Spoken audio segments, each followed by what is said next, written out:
Welcome to the Forex and CFD Market Focus Report for Friday, September 27, 2013. Let's go ahead and take a look at our calendar today. Overnight in Japan, we saw some national CPI data come in at 0.8%. This was the highest print in almost 5 years, and is an indication that Abenomics is working by creating inflation.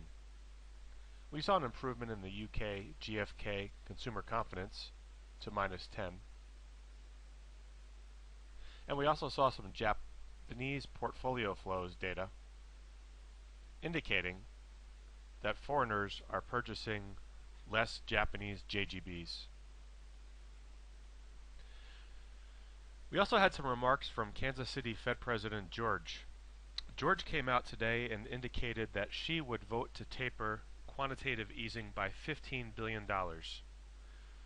George indicated that the jobs growth in the U.S. has resulted in less need for QE and less need for the Fed to be purchasing bonds. We saw an improvement in Chinese industrial profits, and then we saw some nice increases in UK nationwide house prices. This resulted in a solid move higher by the British pound.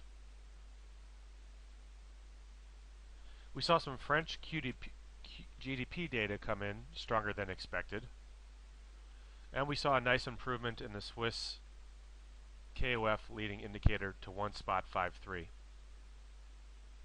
Keeping in line with the general improvement in UK data, we saw the Lloyd's Business Barometer improve to 57 from the prior print of 54. In the Eurozone today, we saw some improving economic confidence, some improving industrial confidence. We saw no change in consumer confidence, and we saw an improvement in services confidence in the Eurozone. We also have German CPI data expected today. Some provisional CPI data from some German states revealed CPI growth of around 1.1 to 1.5%. In the U.S. today, we'll see some remarks out of Chicago Fed President Evans from Norway. And also we will see remarks from Boston Fed President Rosengren, as well as remarks from New York Fed President Dudley.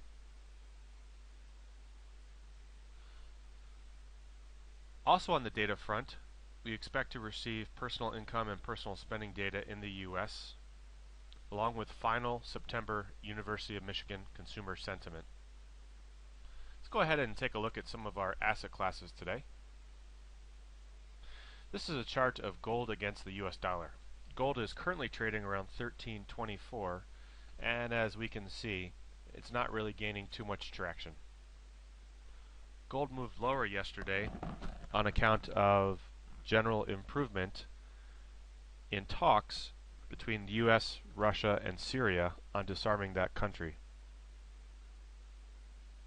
Today, the United Nations Security Council is expected to vote to accept the Syrian chemical weapons disarmament resolution that has been put in place. In the silver market today, we can see silver moving lower, currently trading at 21.58. The silver market has been unable to gain any sort of traction this week and continues to drift lower. We also note that platinum prices are at their lowest levels since July, so most of the metals complex remains pressured coming into the end of the third quarter. In the energy complex, we see weaker prices in Brent crude futures, currently trading around 108.22 a barrel. We saw a little bit move higher yesterday, and in West Texas Intermediate futures, we see them trading down around 102.29, just above multi-week lows. Let's go ahead and take a look at some foreign exchange activity. Here we have the US dollar's daily activity index. You can see the dollar really has no trend, currently trading right around the horizontal zero line here, this blue line. Also in the U.S. today, we will continue to monitor budget developments in Washington, D.C. There are two primary issues. First, the U.S. has not passed a budget for fiscal year 2014. That fiscal year begins on October 1st, which is this coming Tuesday. Also, Treasury Secretary Lew has indicated that the U.S. is likely to breach its debt ceiling limit around October 17th if authority is not passed to lift that ceiling. So we need to keep our eyes on fiscal matters in the U.S. Here we see our Euro Activity Index. It is creeping higher as we speak, moving in concert with the better than expected confidence data we saw out of the Eurozone today. Also, the euro is being supported by ongoing speculation the European Central Bank will vote to add additional liquidity through long-term repurchase operations, refinancing operations, LTROs.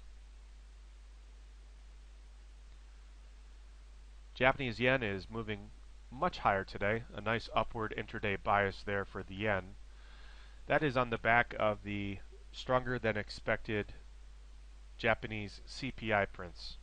Also in Japan, we are keeping an eye on the proposed supplementary budget.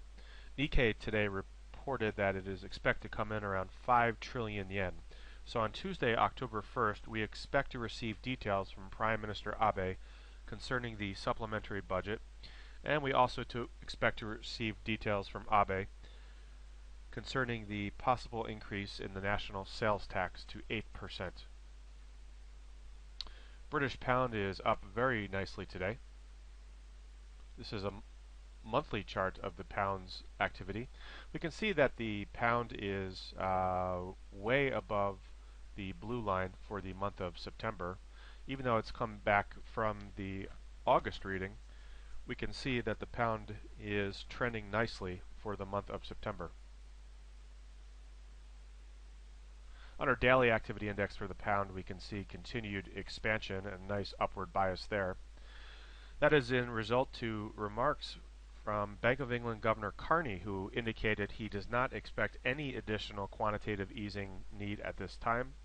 And of course, we also saw some better data out of the UK overnight. Swiss franc is also trending higher.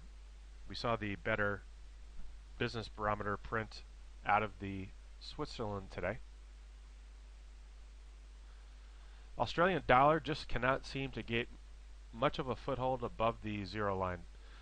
Here we see it trending downward today. Nice intraday negative bias for the Australian dollar. Yesterday, the Australian dollar and the New Zealand dollar recovered a little bit on the premise that some carried trades were coming back into vogue. But of course, with the Japanese data improving overnight, we saw a stronger yen, which led to an unwinding of some additional carried trades, and there is a nice downward bias here in the Australian dollar. So today is clearly a risk-off day as far as interest rate differentials are concerned. See much the same thing with the Canadian dollar. Nice downward bias there today, as we have seen for most of the month of September. And finally, with the New Zealand dollar, we saw yesterday spike higher, but today, of course, we see the downward trend for Kiwi. Let's go ahead and quickly take a look at some cross rates. Here we have the daily chart of the Canadian dollar against the Japanese yen. You can see the Canadian dollar moved right up against this 96.08 level here, and then moved lower through some support at 95.76, and tested some key technical support at 95.47. That's right around a 38.2% retracement level of a wider range. That's this red horizontal line here. Any additional weakness, we would expect another test of the 95.23 area, followed by a possible test of the 94.85 area. Here we have the euro against the New Zealand dollar cross rate. This is the Euro Kiwi daily chart. You can see euro moved lower and then found some nice support right ahead of this blue 162.10 support line here. This is Fibonacci technical support area. So moved higher and then took out this 162.96 area up here, which was some intraday upside technical resistance. Any additional buying of euro against Kiwi we would expect would test this key 163.55 area here, which coincides with two different Fibonacci resistance lines and also coincides with a moving average. So we might see some headwinds up here. Above that area, we would expect a test of this yellow uptrend line and possibly the 165.30 area. This is a daily chart of sterling against the Swiss franc. We can see some very nice technical moves here. Sterling moved lower to test the 145.76 area down here. That provided to be some technical support. And then we saw a move higher to test technical resistance up around 146.66. Almost perfectly tested that area, as we can see from this blue arrow down. So very, very nice technical move here today by sterling Swiss on the daily chart. Finally, we have the Australian dollar against the US dollar. We can see that the Australian dollar recovered a little bit during the Australasian session, tested the 93.77 area, which became resistance, and then moved lower and tested this purple moving average. Any additional resistance, selling pressure on this Aussie US dollar daily chart, we would expect would result in a test of the 92.84 area and possibly a test of the 92.05 area down here. We thank you very much for tuning in to our Forex and CFD Market Focus Report.